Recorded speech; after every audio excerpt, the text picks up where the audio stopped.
इस कार्यक्रम के पुण्यार्जक हैं श्री कंवरलाल जी महावीर प्रसाद जी पाटनी, RK ग्रुप, मदनगंज, किशनगढ़, राजस्थान। बोलो संत श्रोमणी आचार्य गुरुदेव भगवान श्री विद्यासागर जी महामुनि राज की जय जय जय। जैन कालीन के मूल नायक 1008 नेमिनाथ भगवान की, नवाचार्य पूज्य मुनि श्री समय सागर जी महामुनि राज की। जयकारे में थोड़ा सी कुछ कमी है। बोलिए गुणायतन प्रणेता, शंका समाधान प्रणेता, भावना योग प्रवर्तक, विश्व इतिहास पटल पर प्रथम बार 108 रथ प्रवर्तक पूज्य मुनि श्री प्रमाण सागर जी महामुनि राज की जय जय जय। पूज्य मुनि श्री निर्वेक सागर जी, संधान सागर जी महामुनि राज की। बंधुओं, आज हम सभी शंका समाधान की पावन बेला में यहाँ पर उपस्थित हैं और आज विश्व की प्रथम कॉलोनी जो पूर्ण रूप से जैन है और नेमिनाथ भगवान जहाँ के मूल नायक हैं, ऐसे नेमिनगर जैन कॉलोनी में पूज्य मुनि श्री प्रमाण सागर जी महामुनि राज सत्संग विराजमान हैं। शंका समाधान के लिए गुरुवर के चरणों में चलें। उसके पूर्व पूज्य मुनि श्री संधान सागर जी महामुनि राज के चरणों में नमोस्तु निवेदित करेंगे और निवेदन करेंगे, हे गुरुवर आज के शंका समाधान के कार्यक्रम को संपन्न करें। और उसके पूर्व पारस चैनल, जिनवाणी चैनल, प्रमाणक ऐप के माध्यम से देख व सुन रहे दूर देशों में विदेशों में बैठे सभी भक्तों की तरफ से और यहाँ पर उपस्थित आप सभी की तरफ से हाथ जोड़ेंगे और गुरुवर के चरणों में नमोस्तु निवेदित करेंगे और आशीष पाएंगे। हे गुरुवर नमोस्तु नमोस्तु नमोस्तु। पूज्य मुनि श्री संधान सागर जी के चरणों में निवेदन, हे गुरुवर आज के शंका समाधान के कार्यक्रम को संपन्न करें। नमोस्तु गुरुवर।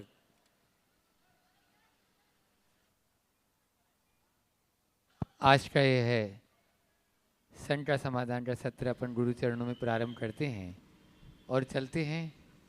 प्रथम प्रश्न के लिए मैं आमंत्रित कर रहा हूँ संजीविन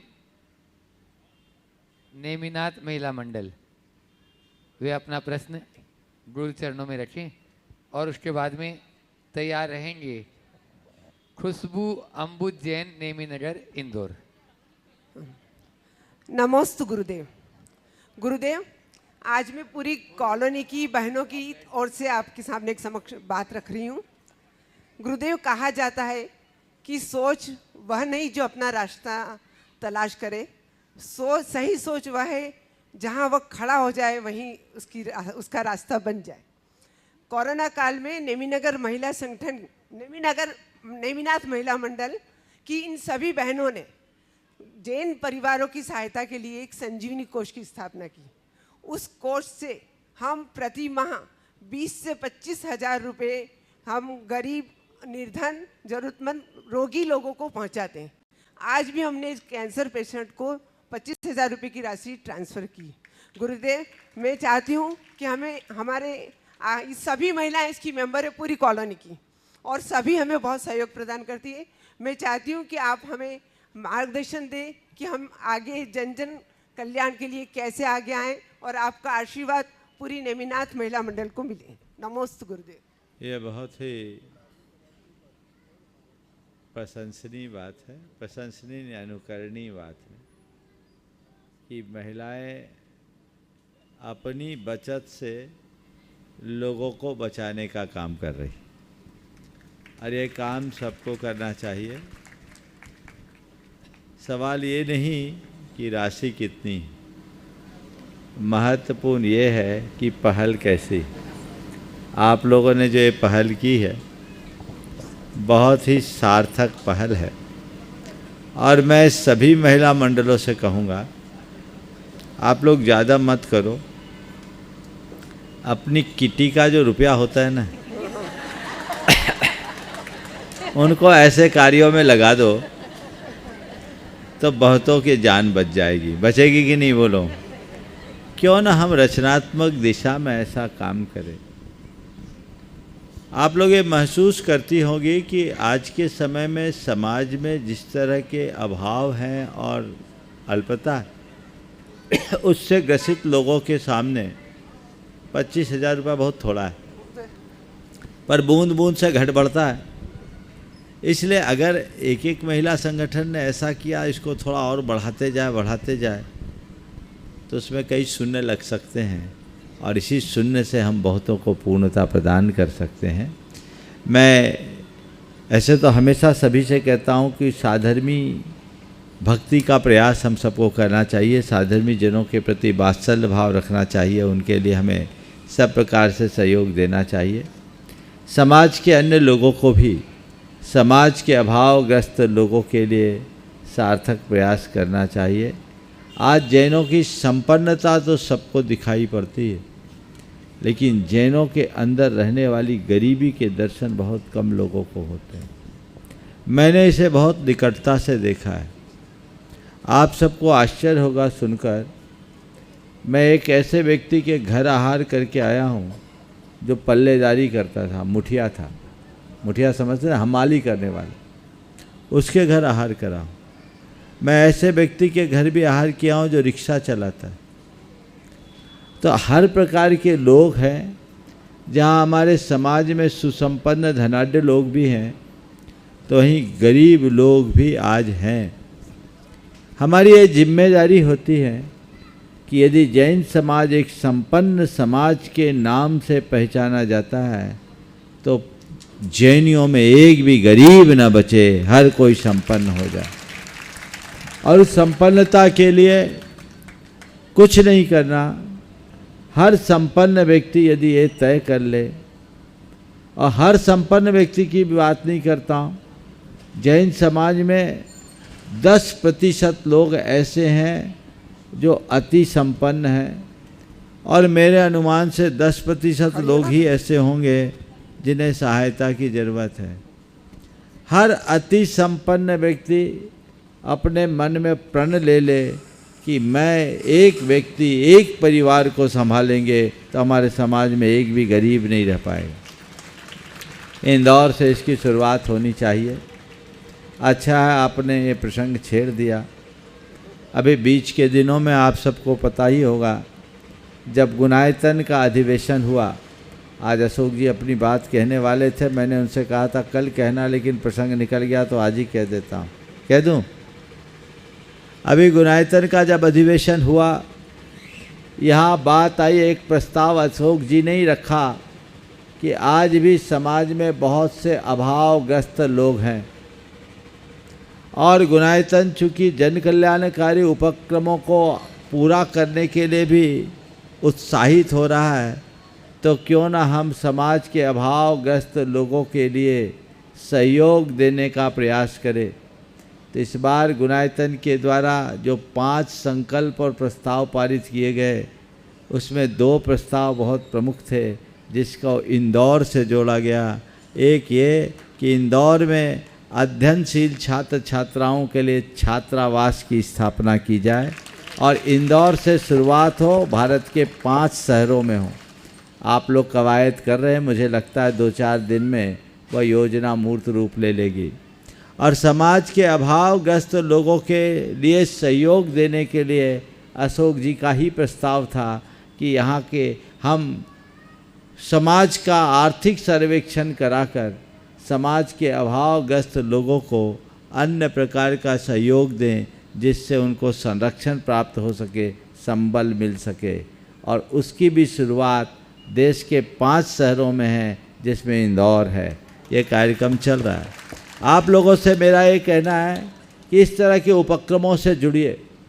और आप सबसे अब मैं आज कहना चाहता हूँ कि गुणायतन एक प्रोजेक्ट मात्र नहीं है, एक बहुत बड़ा मिशन है, अभियान है। आप सब भगवान की नवाचार्य पूज्य मुनि श्री समय सागर जी महामुनि राज की जयकारे में थोड़ा सी कुछ कमी है।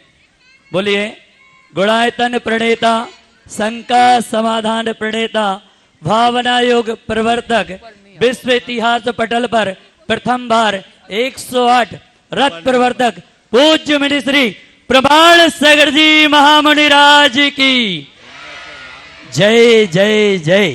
पूज्य मुनि श्री निर्वेक सागर जी, संधान सागर जी महामुनि राज की। आशीष का भी। बंधुओं, आज हम सभी शंका समाधान की पावन बेला में यहाँ पर उपस्थित हैं और आज विश्व की प्रथम कॉलोनी जो पूर्ण रूप से जैन है और नेमिनाथ भगवान जहाँ के मूल नायक हैं, ऐसे नेमिनगर जैन कॉलोनी में पूज्य मुनि श्री प्रमाण सागर जी महामुनिराज सत्संग विराजमान हैं। शंका समाधान के लिए गुरुवर के चरणों में चलें, उसके पूर्व पूज्य मुनि श्री संधान सागर जी महामुनिराज के चरणों में नमोस्तु निवेदित करेंगे और निवेदन करेंगे, हे गुरुवर आज के शंका समाधान के कार्यक्रम को संपन्न करें। और उसके पूर्व पारस चैनल, जिनवाणी चैनल, प्रमाणक ऐप के माध्यम से देख व सुन रहे दूर देशों में विदेशों में बैठे सभी भक्तों की तरफ से और यहाँ पर उपस्थित आप सभी की तरफ से हाथ जोड़ेंगे और गुरुवर के चरणों में नमोस्तु निवेदित करेंगे और आशीष पाएंगे। हे गुरुवर नमोस्तु नमोस्तु नमोस्तु। पूज्य मुनि श्री संधान सागर जी के चरणों में निवेदन, हे गुरुवर आज के शंका समाधान के कार्यक्रम को संपन्न करें। नमोस्तु गुरुवर।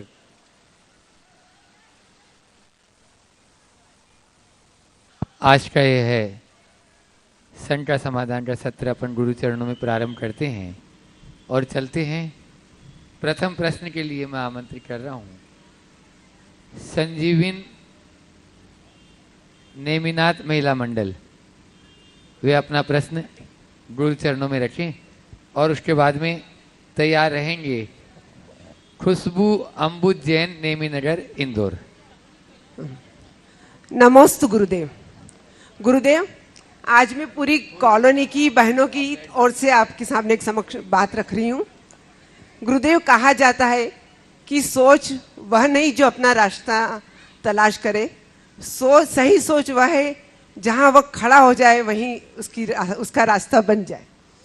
कोरोना काल में नेमिनगर महिला संगठन, नेमिनाथ महिला मंडल की इन सभी बहनों ने जैन परिवारों की सहायता के लिए एक संजीवनी कोष की स्थापना की।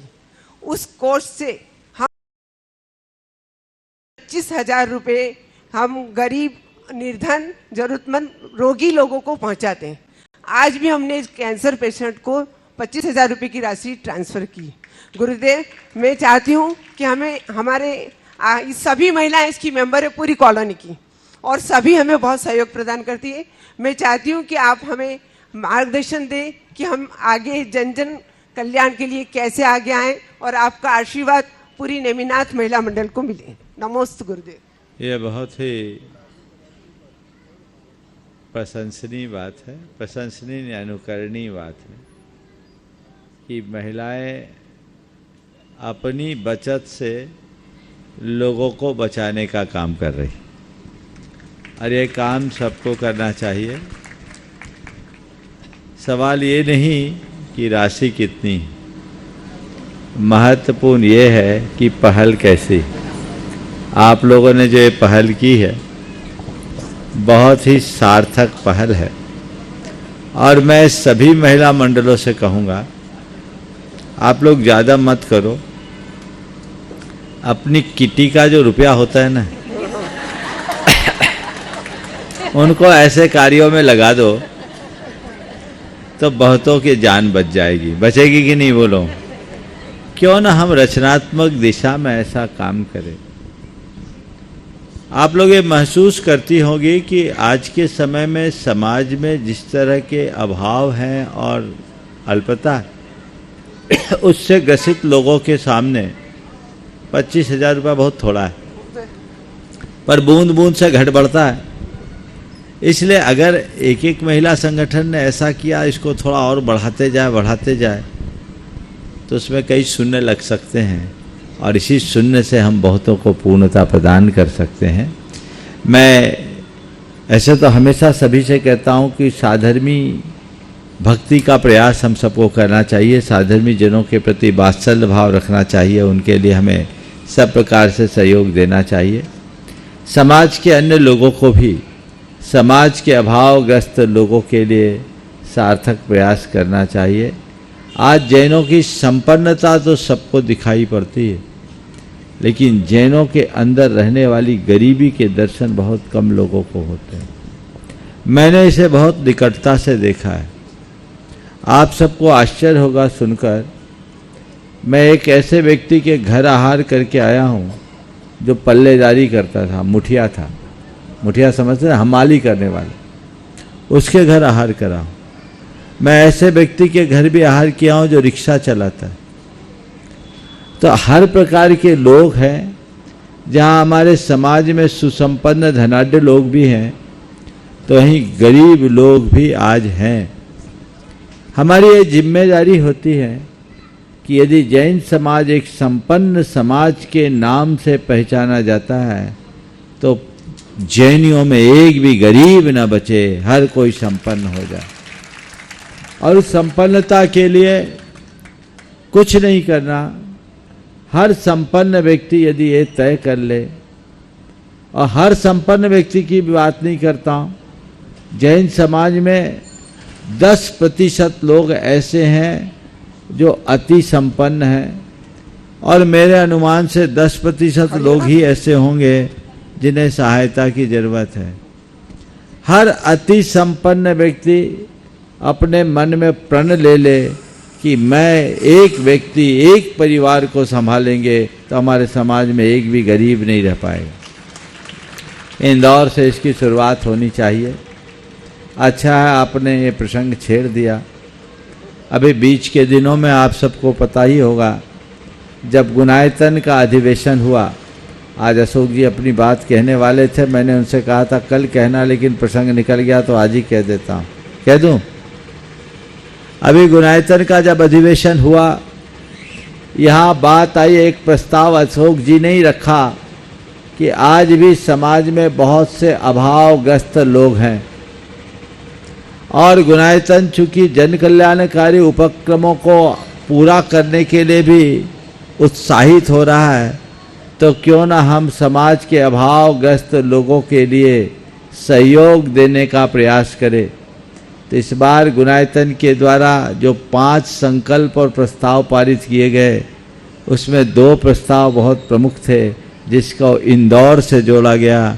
एक ये कि इंदौर में अध्ययनशील छात्र छात्राओं के लिए छात्रावास की स्थापना की जाए, और इंदौर से शुरुआत हो, भारत के 5 शहरों में हो।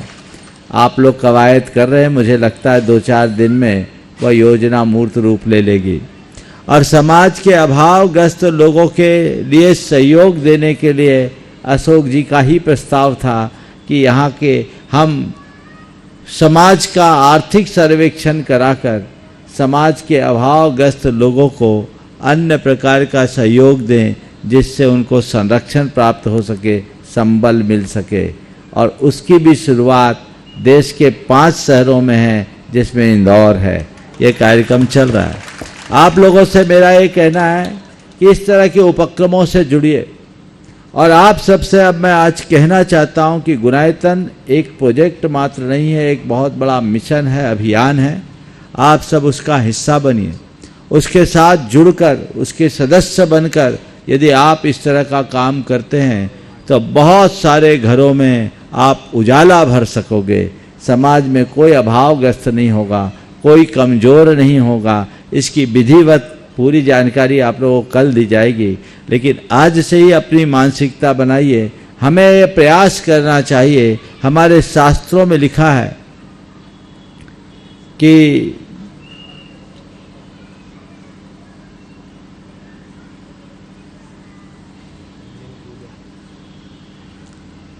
आपत्तिग्रस्त जैनानां समर्थोपयोपेक्षित स कथम समयी भवे, कि जो परेशानी में फंसे हुए लोगों को देखकर समर्थ होने पर भी उपेक्षित करता है, वह सच्चे अर्थों में धर्मी नहीं होता। तो हम धर्मी हैं, ये बात अपने अंदर बिठा के रखनी चाहिए कि धर्म धर्मात्मा से ही चलता है। न धर्मो धार्मिकैर बिना, हम धर्मी हैं तो हमें अन्य धर्मियों के लिए भी सहयोग करने की तत्परता दिखानी चाहिए। आप लोग छोटे छोटे कार्यों में हजारों लाखों फूंक देते हैं, अच्छे कार्य में कितना लगाते हैं हमें ये देखना है। आप लोगों से ही मैं बोल रहा हूँ, 25,000 भी इकट्ठे करने के लिए बहुत पापड़ बेलने पड़ते होंगे, लेकिन 100-200 रुपया जिनसे आप लेती हो 25,000 जोड़ने के लिए, उनको आपको देते समय 100-200 का होगा, लेकिन वही महिलाएं जब मॉल में जाती होगी तो 2,000 का नोट भी छोटा दिखता होगा। बोलो, है ना? अच्छे कार्य में हम जब आगे बढ़ते हैं तो हमारे हाथ प्रयास सिकुड़ जाते हैं और पाप के कार्यों में लोग दिल खोल देते हैं। हमें चाहिए हमेशा अच्छे कार्यों में आगे बढ़े और आचार्य वीर नंदी के इस उक्ति को अपने जीवन का आदर्श वाक्य बनाए। आपत्तिग्रस्त जैनानाम उपकुर्वन्तु सर्वथा यो समर्थोपि यह समर्थोपि उपेक्षित स कथम समयी भवेत्। हमारे सामर्थ्य पर प्रश्न चिन्ह लग जाता है यदि हम किसी असमर्थ को समर्थ बनाने के लिए आगे ना आए। इसलिए हम समर्थ हैं, सबको सामर्थ्य दें। प्रसन्नता इस बात की है कि महिलाओं ने इसकी शुरुआत की है, तो एक अलग जगनी चाहिए और देश भर की सभी महिला मंडलों को इसका अनुकरण करना चाहिए। जय जय गुरुदेव। नमोस्तु। खुशबू अंबुज जैन, नेमी नगर, माइक दीजिए। वे अपना प्रश्न कर रहे हैं और उसके बाद में तैयार रहेंगी। यहाँ के पाठशाला, नेमी नगर की पाठशाला के सभी बच्चे और उनकी टीचर्स। आपको बता दें, यहाँ की जो जैन नगर की पाठशाला, नेमी नगर की पाठशाला है, वह प्रमाणित समूह से भी संबंध रखती है और उसमें प्रमाणित समूह का पाठ्यक्रम भी पढ़ाया जाता है। वो खुद ही अभी बता रहे हैं। वे पाठशाला वाले बच्चे सभी तैयार रहेंगे। महाराज जी के चरणों में बारंबार नमोस्तु नमोस्तु नमोस्तु। स्वामी महाराज जी, महाराज जी मेरे पापा जी को अल्जाइमर के पेशेंट हैं, लेकिन उनको सारी चीज़ें भूल चुकी हैं। ना वो खाना उनको याद रहता है, ना कैसे खाया जाता है वो याद है, किसी को घर में भी नहीं पहचानते हैं। लेकिन मैं रोज़ उनको नमोकार मंत्र पढ़ाती हूँ तो वो पढ़ते हैं अच्छे से, अरहंत सिद्ध बुलवाती हूँ तो बोलते हैं। महाराज जी मेरा बस इतना क्वेश्चन है कि मैं कैसे उनको हमेशा उनके अंतिम क्षण तक उनको भगवान से जोड़े रखूं, उनको धर्म का ध्यान करूं, वो भगवान को बस ना भूल पाएं। देखिए, ऐसा कई लोगों को होता है। आजकल डिमेंशिया नाम की बीमारी की चर्चा ज़्यादा आती है। हमारे शास्त्रों के अनुसार स्मृति भ्रम ये होता है, मति भ्रम, स्मृति भ्रम। लेकिन हताश मत होइए, आप अपना प्रयास जारी रखिए। कई बार अंत के दिनों में ऐसे लोगों में अपने आप चेतना आ जाती है और वो जाग जाते हैं। हाँ, नेमी नगर की पाठशाला जो प्रमाणित समूह से भी संबंधित है और वे अपना प्रश्न रख रहे हैं और उसके बाद में ताराचंद जी पाटनी, जयपुर, संपूर्ण परिवार गुणायतन की ट्रस्टियां तैयार रहेंगे। तीनों महाराज जी को नमोस्तु नमोस्तु नमोस्तु। छिलक जी को इच्छामि। महाराज जी, हमारा प्रश्न यह है, महाराज श्री 10 लक्षण पर्व के दौरान सांस्कृतिक कार्यक्रमों में नाटक में हमें जल्लाद, कसाई और चोर इत्यादि का रोल मिलता है। हमारे घर वाले हमें ये रोल प्ले करने से रोकते हैं। क्या हमें इस तरह के रोल करना चाहिए या नहीं, जबकि नाटक हमेशा धार्मिक ही होते हैं, जैसे सती अनंतमती, सती अंजना इत्यादि। देखिए, दशलक्षण पर्व के अवसर पर सांस्कृतिक कार्यक्रमों की परिपाटी सी है, पर प्रायः मुझे ऐसा दिखता है कि आज के सांस्कृतिक कार्यक्रमों में अब संस्कृतियाँ दिखती और लोगों में राग द्वेष बहुत होता है। ज़्यादातर तो सांस्कृतिक कार्यक्रमों के नाम पर प्रतियोगिताएं होती और वह लोगों के पूरे पर्यूषण की विशुद्धि को खत्म कर देती। दूसरा, जब सांस्कृतिक कार्यक्रम आप लोग करते हैं तो उस कार्यक्रम की तैयारी में वो आपके लिए एक बड़ा इवेंट हो जाता है। आप इतना रम जाते हैं कि आपकी सारी भाव विशुद्धि समाप्त हो जाती है। कई लोग तो उपवास में भी ये सब करते हैं, तो वो चीज़ें थोड़ी सी मुझे कम पसंद आती। तो महाराज फिर हमारी प्रतिभाओं को आगे बढ़ाने का अवसर कैसे मिलेगा? मैं आप सबसे कहता हूँ, कहीं भी कोई भी सांस्कृतिक कार्यक्रम करे तो सांस्कृतिक कार्यक्रम मौलिक तरीके से करे, टीवी पे चलने वाले कार्यक्रमों की कॉपी ना करे। हमारे प्राचीन शास्त्रों में उल्लिखित आख्यानों, घटनाओं, प्रसंगों और कथाओं को नए तरीके से प्रस्तुत करे। नृत्य नाटिका द्वारा, अभिनय द्वारा, डायलॉग द्वारा, कथोपकथन द्वारा, चित्र के द्वारा, किसी भी द्वारा आप उसे दर्शा सकते हैं, उनको अभिव्यक्ति दे सकते हैं, ताकि लोगों को मनोरंजन के साथ तत्व ज्ञान की प्राप्ति हो, अपनी सांस्कृतिक परंपराओं का बोध हो। अगर ऐसा करे तो वो सांस्कृतिक कार्यक्रम सार्थक है। और उसमें एक बात जोड़ूंगा, ये कार्यक्रम 2 महीने पहले तय कर लीजिए और इसकी तैयारी पर्यूषण के पहले ख़त्म कर लीजिए, ताकि आप पर्यूषण में निर्विकल्प होकर आनंद ले सकें। अब रहा सवाल इसमें बनने वाले पात्रों का। अब जैसा रोल करना है वैसा अपने आप को फील तो करना पड़ता है। और जिन लोगों ने रोका वो अपनी दृष्टि से सही है, लेकिन रोल करने वाले में यदि मैच्योरिटी है तो वह उतने देर के लिए रोल करे, बार बार ना करे। देखो संस्कार क्या होता है। एक छोटी सी बच्ची उस समय 6 साल की थी, उसने द्रौपदी का रोल किया होगा किसी नाटक में, और द्रौपदी बाल खोल करके जो बात करती है, उस बच्ची के संस्कार देखिए। लोगों ने उसको कहा, मेरे सामने कहा कि तू वो डायलॉग दोबारा बोल, महाराज को बता। बोले नहीं बोलूँगी, नाटक में मैंने एक बार बोल दिया, बार बार बोलने में पाप लगता है। उसने नहीं बोला और मुझे बहुत खुशी हुई। तो बच्चों को भी ये सब चीज़ें देखना चाहिए, सिखाना चाहिए। किसी भी बात का विपरीत प्रभाव नहीं पड़ना चाहिए। यदि उन बातों को आप ध्यान में रखेंगे तो चीज़ें व्यवस्थित हो सकेगी। बहुत सुंदर।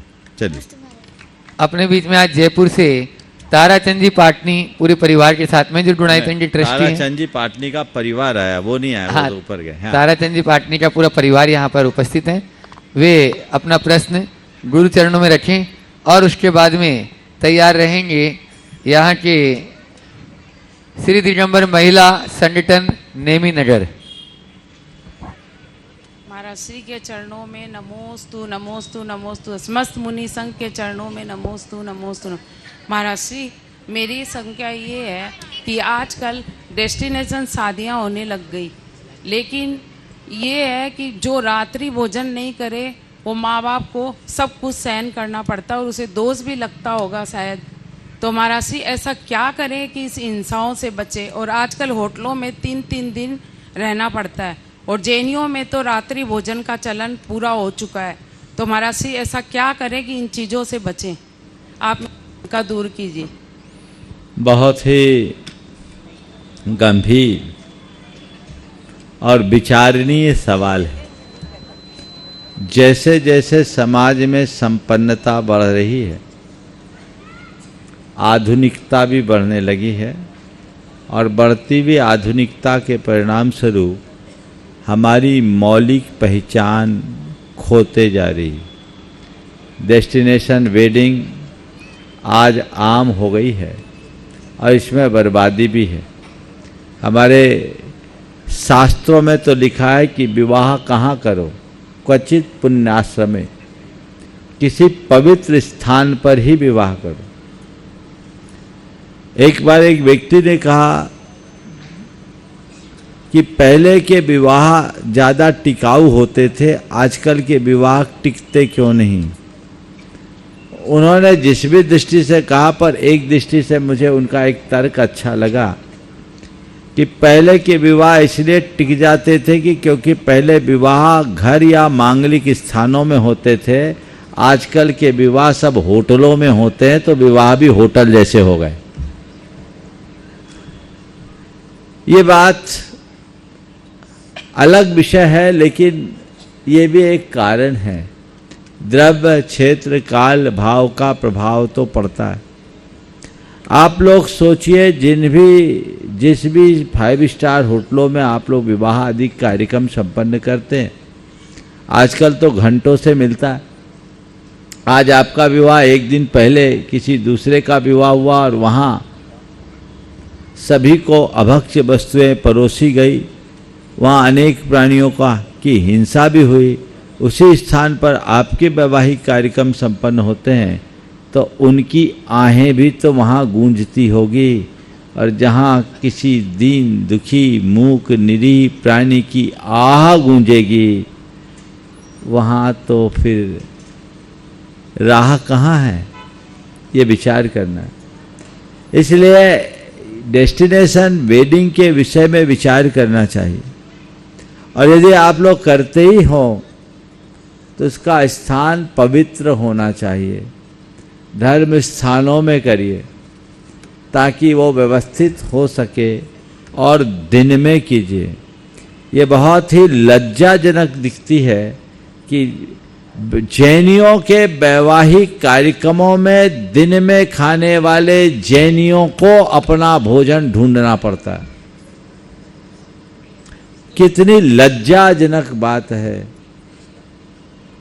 अरे आपके आयोजन में तो रात में भोजन का काम ही नहीं होना चाहिए। और वो लोग देखो कि जो रोज गुरुओं के प्रवचन सुनते हैं, हजारों की तादाद में उपस्थित होते हैं, रोज साधुओं को आहार देते हैं। अभी आप लोगों से हाथ उठवा लूं तो मुझे लगता 10% का ही रात्रि भोजन त्याग होगा। उठवाऊं हाथ, चेक करूं? नेमी नगर बहुत धार्मिक नगर माना जाता है, थोड़ा टेस्ट ले ही लेता हूं इस इलाके का। थोड़ा महिलाओं में हाथ उठाओ तो कितनी महिलाओं का रात्रि भोजन का आजीवन त्याग है? आजीवन त्याग लगभग 30 से 35% हाथ उठ रहे हैं। एक प्रस्ताव पारित कर दूं कि जो आजीवन त्यागेगा उसी से आहार लूंगा। कर रहे हैं? अच्छा, हम लोगों का झमेला भी ऐसे ही होगा, बच जाएंगे। पुरुष वर्ग में कितने लोग हैं जिनके रात्रि भोजन का आजीवन त्याग है? ये थोड़े कम है। है, लेकिन ये विचारणीय बात है। हम अपनी धार्मिक सांस्कृतिक पहचान को खोकर पाएंगे क्या? हम अपने आने वाली पीढ़ियों को क्या संदेश दे रहे हैं? हमें इस पर गंभीरता से विचार करना चाहिए।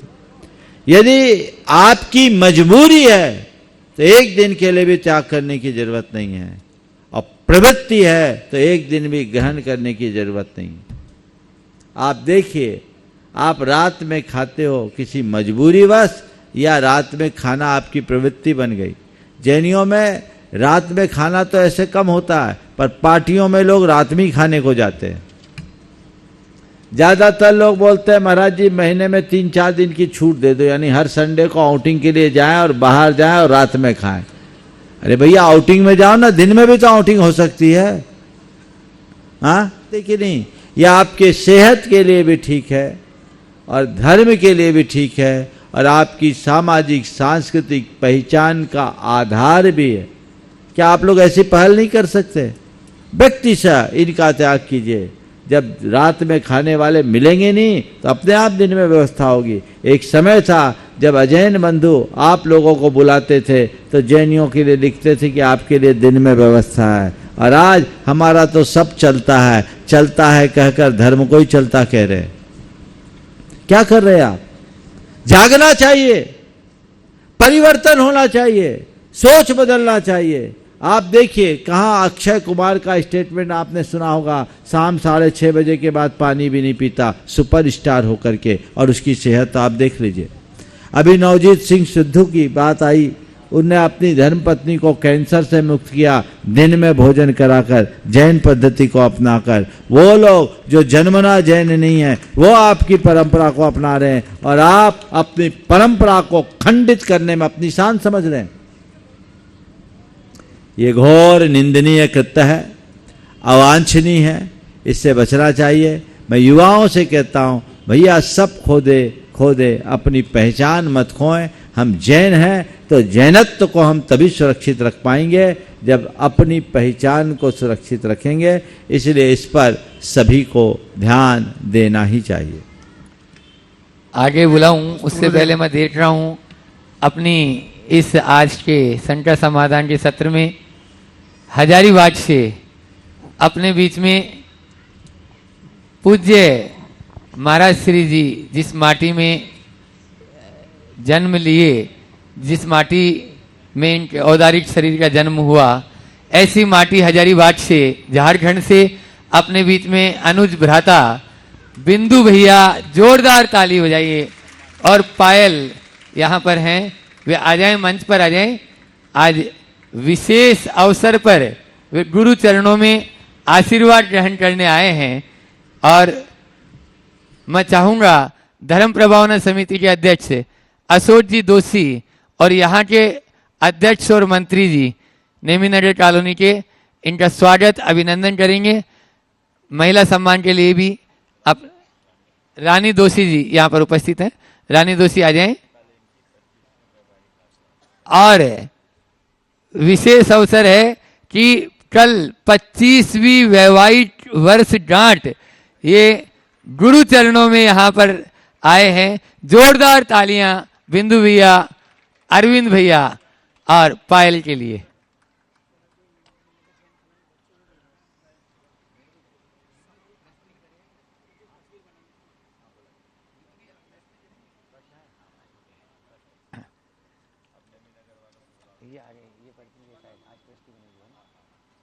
आज मैं चाहूंगा कि वे गुरु चरणों में अपना प्रश्न भी प्रस्तुत करेंगे। माइक पहुंचा दे माते।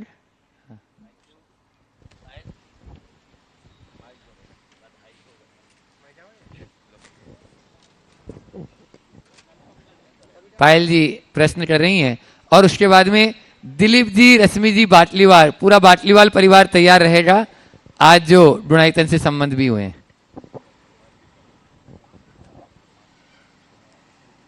श्रद्धेय गुरु श्री प्रमाण सागर जी महाराज जी के चरणों में बारंबार नमोस्तु नमोस्तु नमोस्तु। निर्वेक सागर जी, संधान सागर जी महाराज जी के चरणों में बारंबार नमोस्तु। सभी छुल्लक जी को इच्छामी इच्छामी इच्छामी। महाराज श्री, हमें ज़िंदगी तो बहुत छोटी सी मिली है और इस ज़िंदगी में बहुत उतार चढ़ाव भी हुए हैं। अब हमें ऐसा क्या काम करें कि जिससे हम हवा भी चलती रहे और दिया भी ना बुते, ऐसा हम क्या करें? जिंदगी छोटी सी मिली है, उतार चढ़ाव बहुत हुए हैं, ऐसा क्या करे कि हवा भी चलती रहे और दिया भी ना बुझे। कुछ ना करे, बस एक काम करे जो रोज का अनुभव है, दिए में एक चिमनी लगा ले। दिए पर चिमनी लगाते ही हवा चलती, दिया नहीं बुझता ना। तो बस अपने जीवन के दीप को, अपने ज्ञान की ज्योत को प्रज्वलित रखना चाहते हो तो उसके ऊपर संयम की चिमनी रख दो, जिंदगी आगे बढ़ेगी। संयम जीवन का सुरक्षा कवच है, वो अपने जीवन में आत्मसात है। नमोस्तु। आज जो गुणायतन से संस्थापक सदस्य के रूप में जुड़े हैं दिलीप जी, रश्मि जी बाटलीवाल, नरेश जी, पारस जी, गोदा, बाटलीवाला परिवार पुराने। हाँ, बोलो, वहीं पहुंचा दो। वहीं पर एक बार जोरदार तालियों से सम्मान कर दें इनका। गुणायतन के ट्रस्टी हैं और वे अपना प्रश्न गुरु चरणों में रखे हैं। हाँ, और उसके बाद में डॉक्टर डीके जैन साहब तैयार रहेंगे, हड्डी रोग विशेषज्ञ। नमोस्तु गुरुदेव। गुरुदेव, आज मेरे बेटे का प्रश्न है, कृपया आप मार्गदर्शन कीजिए। लेकिन मैं उससे पूर्व अपने हृदय की पंक्तियों को 1 मिनट में यहाँ आपके चरणों में प्रस्तुत करना चाहती हूँ गुरुदेव। अंतस की सोच ने बनाया गुणायतन, पर्वत सुरक्षा है तू लगाया सेवायतन, प्रवचन सुने हैं तब ये लगा समय सार हो, शंका समाधान में हाजिर जवाब हो, गुरुवर प्रमाण सागर तुम लाजवाब हो, शंका समाधान में। नमोस्तु गुरुदेव, मेरे पुत्र का प्रश्न है, आप मार्गदर्शन कीजिए। नमोस्तु गुरुदेव। महाराज जी, जब हम इतिहास का अध्ययन करते हैं तो देखते हैं कि आतताइयों व आक्रमणकारियों से जैन धर्म की रक्षा के समय मुनिराजों की कृपा और प्रेरणा से समाज का श्रेष्ठी वर्ग सदैव आगे आया, जिसने अपने तन मन और धन के समर्पण से जैन धर्म एवं जिन मंदिरों की रक्षा की, चाहे दिल्ली का लाल मंदिर हो या आज़ादी के समय मुल्तान से मूर्तियों को लाना हो। तो जब लोगों ने अपने प्राणों की भी परवाह नहीं की और सिर्फ जैनत्व को सर्वोपरि रखा, तो महाराज जी आज के समय में हम वैसा कैरेक्टर और वैसा जज्बा कैसे अपने अंदर एवं समाज के अंदर पैदा कर सकते हैं? बहुत अच्छा सवाल है, और ये हमारा इतिहास है। हमारे लोगों ने अपना सर्वस्व अर्पित किया पर अपनी संस्कृति को बचाया, और हमारे अंदर ये आज भी हो सकता है बशर्ते हमारे हृदय में सांस्कृतिक निष्ठा जागृत हो। ये बड़ी दुर्भंग विडंबना है कि आज हमारी सांस्कृतिक निष्ठा दिनों दिन क्षीण होते जा रही। आज हमें चाहिए कि हम अपनी पीढ़ी में वो निष्ठा जगाएं, और ये निष्ठा तभी जग पाएगी जब हम उन्हें अपनी संस्कृति का पाठ पढ़ाएंगे। हम अपने इतिहास को पढ़ें, अपनी संस्कृति को पढ़ें, अपने धर्म की मौलिकता को पहचानने की कोशिश करें, तब हमें समझ में आएगा कि हमें जो परंपरा मिली है वो परंपरा यहाँ तक कैसे आई, इसके पीछे कितने संघर्ष और कितने बड़े बड़े बलिदान हुए हैं। हमें चाहिए कि ये विरासत हम आने वाली पीढ़ियों तक सुरक्षित पहुँचाएँ, तो उसके लिए हमारी जो जिम्मेदारी है हम उसे अच्छे से निभाएं, तब आगे बढ़ सकते हैं। सभी को अपना इतिहास पढ़ना चाहिए ताकि संस्कृति का गौरव जागृत हो और संस्कृति निष्ठ होकर जीवन को आगे बढ़ा सके। गुरुदेव नमस्ते गुरुदेव। आज हम 4 पीढ़ी एक साथ हैं गुरुदेव। बहुत बहुत आशीर्वाद। डॉक्टर डीके जैन साहब अपना प्रश्न कर रहे हैं, उसके बाद ज्योति सेठी तैयार रहें, और साथ में रहेंगी ब्रह्मचारिणी मंजुला दीदी। नमोस्तु गुरुवर, नमोस्तु मुनि संघ जी को इच्छामी। महाराज जी, कल मैं यहाँ खड़ा था आपसे आशीर्वाद लेने। मैं सिर्फ एक बार आपके पाद प्रक्षालन किए थे अपने फार्म हाउस के सामने गांधी कोल्ड स्टोर के पहले, तो वो मैंने सिर्फ आपसे पहली मुलाकात की थी। इसके बाद डॉक्टरों की जो मीटिंग आपने बुलाई थी उसमें आया था, और एक मैंने प्रश्न पूछा था इस 5-6 महीने के अंतराल में। 5-6 महीने, वो भी जो है आपने बिना मन 5 महीने बिना मन के हमारा प्रश्न जो है बिना खेले ही बल्ला छोड़ के साइड से निकाल दिया था। खैर वो हो गई, मगर कल जब आपने मुझे पहचाना, डॉक्टर साहब बोला और बोले रुक के गए वहाँ पे और पूछा कि क्यों धर्मपत्नी कहाँ हैं? धर्मपत्नी मैंने कहा वहाँ कहीं बैठी होंगी। इतने में ये भी आ गई और उनको भी आप पहचान गए।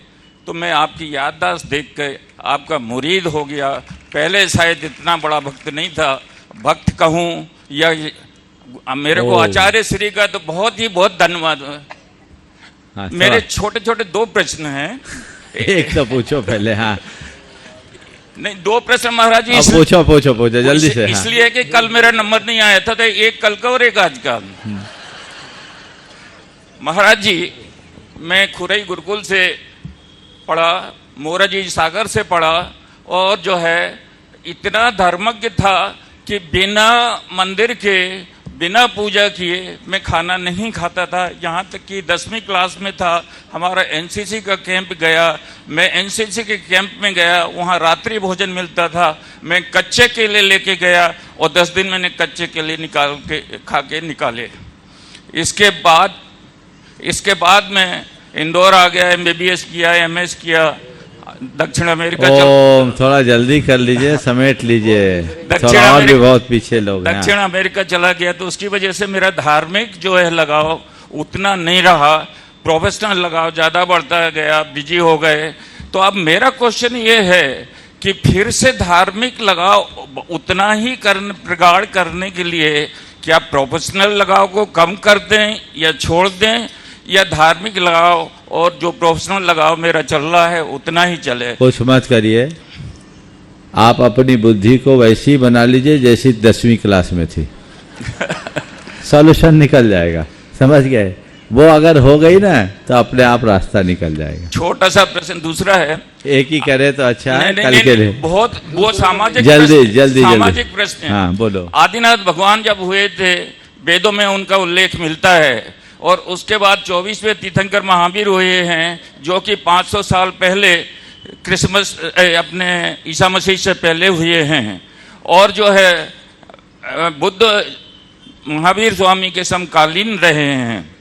तो मेरा प्रश्न ये है कि आदिनाथ भगवान से लेके महावीर स्वामी तक कोड़ा कोड़ी वर्ष हुए, कोड़ा कोड़ी मुनि हुए, कोड़ा कोड़ी ज्ञानी हुए, और जो है अपना धर्म 45 से 50 लाख पे ही रह गए जैनी लोग, और जो है क्रिश्चियन धर्म। ओम आपका आशय मैं समझ गया। आप एक पंक्ति में इतना भी पूछ सकते थे, आप तो विद्वान हो, कि हमारी संतति कोड़ा कोड़ी सागर की है, और उसके बाद भी हमारी संख्या इतनी सीमित क्यों? बंधुओं, ये काल का कुप्रभाव है। अभी संक्षेप में इतना ही उत्तर दूंगा, क्योंकि आपके प्रश्न का पूरा उत्तर मैंने दिया तो लोग आपको कोसना शुरू कर देंगे। ऐसे ही आपने काफी समय ले लिया है, आगे बढ़ाइए। नमोस्तु। ज्योति सेठी वे अपना प्रश्न गुरु चरणों में रख रहे हैं, और उसके बाद में चंद्रकला जी पाटनी रांची तैयार रहेंगे। मना करे। नमोस्तु महाराज जी, नमोस्तु महाराज जी। छुल्लक जी को इक्षामी इक्षामी इक्षामी। महाराज जी, मेरा प्रश्न यह है कि वर्तमान में जिस तरह पूरा विश्व गिरते हुए जल स्तर से चिंतित है, उसी प्रकार समाज बच्चों की गिरती हुई सहनशीलता से भयभीत है। अभी कुछ ही दिन पहले समाचार पत्र में पढ़ा था कि 15 वर्ष के बच्चे ने द्वारा हाथ से मोबाइल छीने जाने पर घर में तोड़फोड़ का ऐसा तांडव मचाया कि माता पिता को घर छोड़कर बाहर निकलना पड़ा। महाराज जी, इस तरह की विध्वंसकारी मानसिकता को कैसे रोका जा सकता है? ये बहुत गंभीर और चुनौती भरा प्रश्न है। इसके लिए हमें सब कारणों की पड़ताल करनी चाहिए। बच्चों की टॉलरेंस कम क्यों हो रही, इसके पीछे जिम्मेदार कौन है? मेरे देखे इसके 4 कारण दिखाई पड़ते हैं। सबसे पहला, आज के परवरिश का तरीका। बच्चों को जिस तरीके से आज जितना लाड प्यार दिया जाता है और जितनी लिबर्टी दी जाती है, वो उनकी सहनशीलता को कम करता है। दूसरी बात, आज का परिवेश जो एक प्रकार की प्रतिस्पर्धी मनोवृत्ति को विकसित करता है, यह भी सहनशीलता को कम करता है। तीसरी बात, आज की शिक्षा में न केवल स्कूली शिक्षा अपितु आज मीडिया के माध्यम से जो बातें सिखाई जा रही है वो। और चौथी बात, उपभोक्तावादी मनोवृत्ति की वृद्धि। ये सब चीज़ें ऐसी हैं जो व्यक्ति को घोर असहिष्णु बनाती, और बच्चे हों या बड़े, सब में ऐसी स्थितियां दिनों दिन बनती जा रही। हमें इन सब से मुक्ति चाहिए, मुक्ति दिलाना चाहिए, और उसके लिए एक काम करना चाहिए, बच्चों के भावनात्मक स्वास्थ्य को सुधारने का प्रयास करना चाहिए। उनके अंदर आध्यात्मिकता आनी चाहिए, और उनको प्रारंभिक दिनों से ही चीज़ों को सहने की सामर्थ्य विकसित करनी चाहिए। अब आप बोलते बच्चे कुछ सहन नहीं कर पाते, आप अपना बचपना याद करो। अगर आप खुले बदन भी हो और सर्दी कड़ाके की हो तो आपकी माँ सोचती होगी कि थोड़ी देर धूप खा लेने दो, मजबूत होगी। और आज आपकी पोती हो तो आपकी बहू उसको एक पल के लिए भी खुला नहीं सोचेंगे। हम तो देखते कई के बाद छोटे बच्चों को लेकर के आते हैं, पाँव भी बंधे होते हैं, हाथ भी बंधा होता, मुंह भी बंधा होता, सब बंधा होता, जैसे ये मोम का गोला। क्या है, आप उनके शारीरिक शक्ति और मानसिक शक्ति दोनों को कुंठित कर रहे, उससे आगे कैसे बढ़ेंगे। इसलिए इन सब बातों को ध्यान में रख कर चले तो ये चीज़ें बदल सकती है, अन्यथा इसके परिणाम बहुत विघातक हो रहे हैं, जिस पर हमें बहुत गंभीरता से विचार करना चाहिए। हाँ, बंधुओं, धन का दान ही दान नहीं होता है, समय का दान भी दान होता है। और चंद्रकला जी पाटनी ने अपना समय दान कर दिया। नेमी युवा मंच जैन कॉलोनी दीदी कहिए। अच्छा, पहले मंजुला दीदी अपने बीच में है और मंजुला दीदी अपना प्रश्न गुरु चरणों में रख रही हैं। और उसके बाद में नेमी युवा मंच जैन कॉलोनी, जिसमें प्रवीण पहाड़िया, संदीप जी गंगवाल आदि सभी युवा साथी। महाराज जी, मेरा प्रश्न तो कुछ नहीं है, बस जो इतने लोग बैठे हैं सबको भगवान बना दो आप। सबका रात्रि भोजन त्याग हो जाए, सबका रात्रि भोजन त्याग हो जाए और जैन धर्म के प्रति अटूट श्रद्धा इन सबकी जाग जाए, जिससे इन सबका कल्याण हो जाए। एक ऐसा आशीर्वाद सबके लिए दीजिए गुरुदेव। बहुत सुंदर। देखिए, बहन जी ने जो बात कही है वो बहुत गंभीर है। मैं ऐसे तो बाध्य तो नहीं करूंगा आप लोगों को, पर प्रेरित जरूर करना चाहता हूं और प्रेरित किया भी। आपको खुद अपनी संस्कृति का, अपनी धर्म का, उसके गौरव का भान होना चाहिए और अपनी कर्तव्य की पहचान होनी चाहिए। ऐसा कुछ ना करे जिससे हमारा जीवन धर्म विमुख हो और हम अपनी धार्मिक पहचान को खंडित करें। आगे बोलिए। हाँ, नेमी युवा मंच जैन नगर, वो अपना प्रश्न गुरु चरणों में रखें और उसके बाद में इंद्र कुमार जी सेठी पूरा परिवार तैयार रहेगा। नमोस्तु गुरुदेव, नमोस्तु गुरुदेव। जैन कॉलोनी में नेमी युवा मंच नाम से एक युवा संगठन है, जिसमें लगभग 100-150 युवा हम मौजूद हैं और सामाजिक कार्य भी करते हैं, धार्मिक कार्य और धार्मिक यात्रा वगैरह सब कराते रहते हैं। भगवान, हम युवाओं के मन में हमेशा एक प्रश्न रहता है कि आज इंदौर शहर, साथ ही साथ अपना भारतवर्ष भी विकास की राह पर आगे बढ़ रहा है। अब हम सब चाहते तो कि हम धर्म मार्ग पर अग्रसर रहें, साथ ही साथ हमको विकास की राह पे भी दुनिया से कदम मिलाना भी है। तो हम कैसे सामंजस्य बिठाएं, इन सब चीज़ों में कैसे तालमेल बिठाएं कि हम धर्म मार्ग पर भी अग्रसर रहें और साथ ही साथ विकास में भी हम पिछड़े नहीं। तो कृपया मार्गदर्शन देवें गुरुदेव। देखिए, सबसे पहले तो मैं कहूँगा कि विकास के मार्ग में धर्म कहीं बाधक नहीं है, बल्कि साधक ही है। हम विकास करें, कोई दिक्कत नहीं, जितना विकास करना है करें, धर्म से जुड़कर विकास करें। प्रगति के 2 रूप हैं। एक तो ऐसा अपने आप को बड़ा करना है तो कोई कुर्सी पर खड़े हो जाओ, बड़े हो जाओ, और एक है कि पेड़ जैसे बनो, जितना ऊपर उठो उतनी जड़ भी गहरी होगी। कोई ओहदा पाकर या उपलब्धियों से अपने आप को बड़ा करना अस्थायी प्रगति है और अपनी जड़ को जमा कर ऊंचा उठना स्थायी प्रगति है। तो हम पेड़ की तरह अपनी प्रगति करें, आगे बढ़े, निष्ठा बनाए। टेक्नोलॉजी का युग है, दुनिया आगे बढ़ रही है, हम खूब विकास करें, चरम तक पहुंचे, लेकिन अपनी प्राथमिकताएं अलग रखें। हम विकास के मार्ग पर चले, पर हिंसा से बचकर, और एक बात गांठ में बांधे कि अधर्म से बचना ही मेरा पहला धर्म है। तो अधर्म से बच करके चले, हम धर्म को पालते रहेंगे।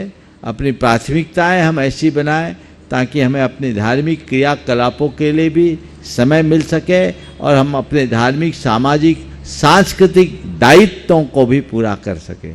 चीज़ें तब अपने आप होगी। जो धर्मनिष्ठ लोग हैं वे 7 समुंदर पार रहने के बाद भी विशुद्ध धर्मात्मा पने से जीवन जीते हैं। मैं आपको बताऊं, मेरे संपर्क में ऐसे लोग हैं जो हफ्ते में 4 दिन फ्लाइट पे चढ़ते हैं, जो हर महीने में 2 बार भारत की सीमा को लांघते हैं, जो हमेशा 5 सितारा होटलों में ही रुकते हैं पर रात्रि में भोजन नहीं, पानी भी नहीं लेते। जो व्यक्ति अपने गांव में रहे तो अभिषेक पूजन नियमित करते हैं। जो व्यक्ति कभी किसी प्रकार का ऐसा कोई काम नहीं करते जो जैन कुलाचार के विरुद्ध है, देश देशांतरों में भ्रमण करने के बाद, एक बड़े कारपोरेट के संचालक होने के बाद भी जब ऐसा किया जा सकता है तो फिर प्रगति में बाधा कहाँ है? ध्यान रखना, परिस्थितियां हमारे लिए बाधक नहीं है, बाधक है हमारे मन की दुर्बलता। अपनी दुर्बलता को दूर करें, हमारी सारी बाधाएं दूर होगी। आपके समाज के भूषण और अनेक संस्थाओं से जुड़े हुए ऐसे इंद्र कुमार जी सेठी, जिनको आज गुरुवर की नवदा भट्टी पूर्वक आहार कराने का सौभाग्य प्राप्त हुआ, वे अपना प्रश्न कर रहे हैं। गुणायतन की ट्रस्टी भी हैं सुप्रिया सेठी, उनके परिवार से वो प्रश्न कर रही हैं। और उसके बाद में सलील जी बड़ियात्या, उनका पूरा परिवार, श्री सौरभ जी बड़ियात्या आदि तैयार रहेंगे। मुनि संघ को नमोस्तु नमोस्तु नमोस्तु।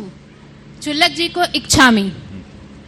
साक्षात सुख दर्शक गुरुवर मेरे, हम धन्य हुए जब चरण पखारे। रोम रोम पुलकित है खुशी के मारे, आज गुरुवर का आहार हुआ निर्विघ्न हमारे। आज गुरुवर का आहार हुआ निर्विघ्न हमारे।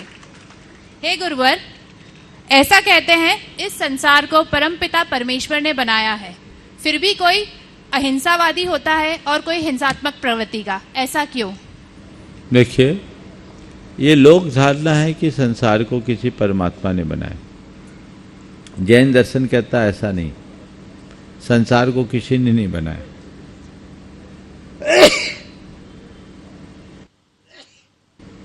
ये संसार अनादि से अनंत काल तक रहेगा, स्वभाव से है, स्वभाव से ही बना है।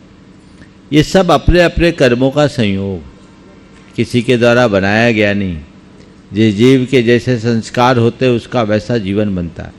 यदि हम संस्कारों को परिवर्तित कर दे तो जीवन निखर जाता है, और संस्कार बिगड़ जाए तो जीवन बिखर जाता है।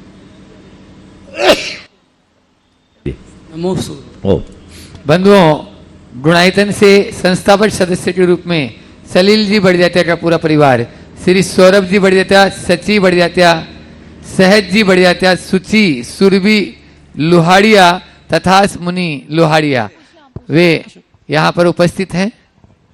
नहीं, डॉक्टर बोबरा पूछ लें। हाँ, डॉक्टर दिलीप, अपने दिलीप जी सुमन जी बोबरा, जो शिरोमणि संरक्षक गुणायतन के, एक बार जोरदार ताली बजा दीजिए इनके लिए। और उनके बाद में नितिन जी अजमेरा तैयार रहेंगे, वो भी शिरोमणि संरक्षक है गुणायतन।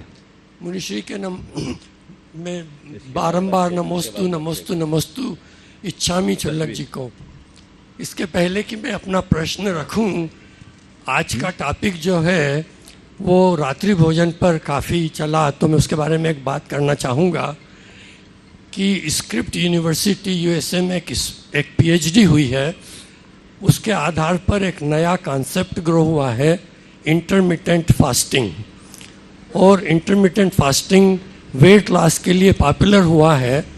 उसके अंदर 12 से 14 घंटे कुछ नहीं खाना है। तो मैं ऐसा सोचता हूँ कि भगवान महावीर ने तो ये अपने को 2500 साल पहले ही बता दिया था।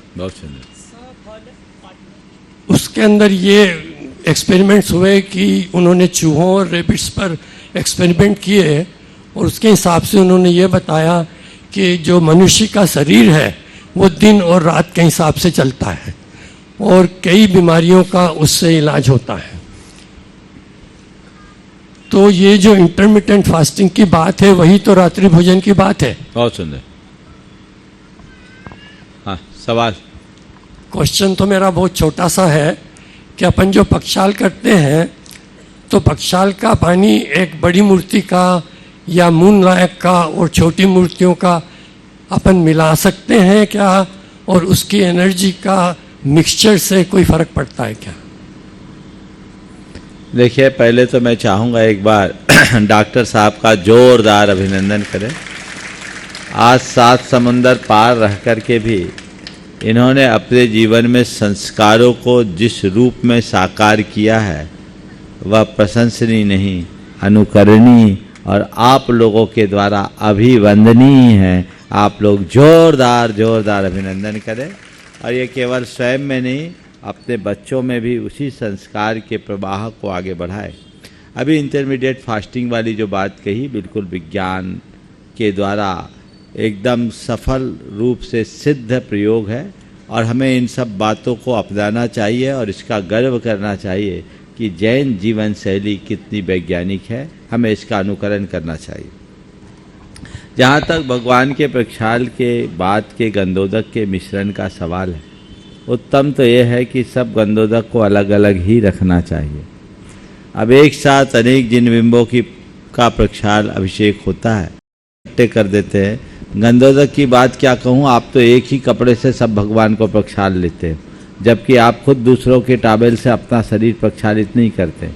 कायदे से ये होना चाहिए कि हर भगवान के प्रक्षाल का वस्त्र भी अंगोछा अलग अलग होना चाहिए और गंधोदक भी अलग अलग करे। पर अब इतना कहाँ करे, प्रैक्टिकल नहीं है। आपने उसके एनर्जी लेवल को मापने की बात की, इस पर अध्ययन होना चाहिए कि क्या होता है, सब गंधोदक को एकत्रित करने का परिणाम क्या होता है और अलग अलग करने से क्या होता है। यदि इसका तथ्यात्मक अध्ययन हो तो बहुत अच्छा परिणाम सामने आ सकता है। हाँ महाराज श्री नमोस्तु नमोस्तु नमोस्तु क्षुल्लक श्री इच्छामि इच्छामि इच्छामि। महाराज श्री मेरा प्रश्न है कि एक व्रती को उत्कृष्ट सामायिक कैसे करना चाहिए जिससे उसे अधिक से अधिक कर्मों की निर्जरा हो सके। देखिए, अपने मन की क्षमता को बढ़ाने का अभ्यास करना चाहिए। क्षमता ही सबसे बड़ी सामायिक है और उत्कृष्ट सामायिक का काल है 6 घड़ी। 6 घड़ी तक स्थिरतापूर्वक अपनी क्षमता को बढ़ाने की कोशिश करें और वैराग्य भावना तत्व चिंतन मंत्र जाप में अपने मन को लगाए। नमोस्तु। हाँ, अगला प्रश्न करें नितिन जी अजमेरा, नितिन सेफाली अजमेरा, शिरोमणि संरक्षक गुणायतन। इसके पहले एक बच्चा सफल जैन, सफल पाटनी आपके ही नेमी नगर कॉलोनी का, इसने गुरुदेव की बहुत सुंदर छवि अपने हाथ से बनाई है। इधर कैमरे में दिखाओ, हमने देख लिया, कैमरे में दिखाओ, पहले कैमरे में दिखा लो, सबको दिखा दो, पूरे देश के लोगों को देख लेने दो। बहुत सुंदर इसने एक चित्र बनाया है, आप जोरदार अभिनंदन करें। चलिए सबको दिखा दो, इधर महाराज को भी दिखा दो। हाँ नितिन जी सवाल करिए। हाँ, नमोस्तु महाराज श्री। इच्छामी महाराज श्री 2016 में अजमेर के चातुर्मास में बहुत इच्छा हुई थी कि आप कभी इंदौर में चातुर्मास करें और इस बात की बहुत प्रशंसा है कि क्लर्क कॉलोनी के मंदिर और नेमी नगर के मंदिर में आप पधारे हैं। ये दोनों मंदिर मेरे बचपन से जुड़े हुए हैं महाराज श्री, मेरा धर्म का ज्ञान यहीं से बड़ा हुआ है और मेरी बहुत इच्छा है ये भी कि अब आप दिल्ली भी पधारें, वहाँ भी हम चातुर्मास करें। तो महाराज श्री शेफाली ये पूछती है हमेशा मुझसे कि तुम्हें महाराज को अपने मंदिर दिखाने का भाव क्यों रहता है, कि मेरे को बहुत इच्छा होती है कि आप मेरे सारे मंदिर जाएं जहाँ जहाँ मेरा ज्ञान बढ़ा या मैंने धर्म सीखा। तो ऐसा मेरे को क्यों लगता है कि जब आप उन मंदिर आ जाते हैं तो मैंने भगवान को और प्रत्यक्ष रूप से देख लिया क्योंकि आपने उनके दर्शन कर लिए। ये भी एक राग है, ये हो जाता है, किसी न किसी रूप से लोगों का जुड़ाव तो बना ही रहता है, लेकिन ऐसी भावना रखना बुरा नहीं है, पर इसको लेकर व्याकुल होना अच्छी बात नहीं है। भावना ऐसी भाव कि हम जो जो सोचते वो हो जाए और ना हो तो जो हो रहा उसको स्वीकार कर लो, हमारा जीवन धन्य होगा, सफलीभूत होगा। बंधु, आने वाले दिनों में 2 तारीख से 7 तारीख तक जो पंचकल्याणक प्रतिष्ठा महोत्सव का वैभव नगर में आयोजन है, आप सब उसमें खूब उत्साह के साथ बढ़ चढ़ करके भाग लें और उसके साथ एक विशेष कार्यक्रम जो 2 और 3 तारीख को गर्भ कल्याणक के अवसर पर डॉक्टर अनिल गर्ग के निर्देशन में एक वर्कशॉप है गर्भ संस्कार पर। मैं सभी युवा दंपतियों को इस विषय में कहूँगा कि वे उसमें ज़रूर भाग लें। उसके रजिस्ट्रेशन की प्रक्रिया प्रमाणिक ऐप पे, प्रमाणिक ऐप पे है ना, प्रमाणिक ऐप पे उसकी रजिस्ट्रेशन की प्रक्रिया, आप अपना रजिस्ट्रेशन कराएं। रजिस्ट्रेशन शायद निःशुल्क है, लेकिन आप इसलिए रजिस्ट्रेशन समय शाम के शंका समाधान में 5:45 से 5:45 से, और जो लोग ऑनलाइन होंगे 7 बजे तक ये कार्यक्रम चलेगा। ऑनलाइन भी लाभ ले सकेंगे और इसमें बहुत सारी प्रक्रियाएं आपको बताई जाएगी। जो निसंतान है, जिनको संतान नहीं होते वे भी, और जो अभी गर्भवती अवस्था में हैं उन सब के लिए विशेष कार्यक्रम है और उन सब के लिए लाइव 9 मिनट का एक विशेष भावना योग का कार्यक्रम भी होगा।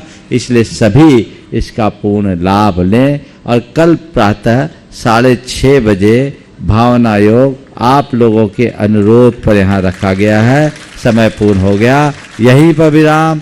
बोलिए परम पूज्य आचार्य गुरुवर श्री विद्यासागर जी महाराज। परम पूज्य मुनि श्री 108 प्रमाण सागर जी महाराज की।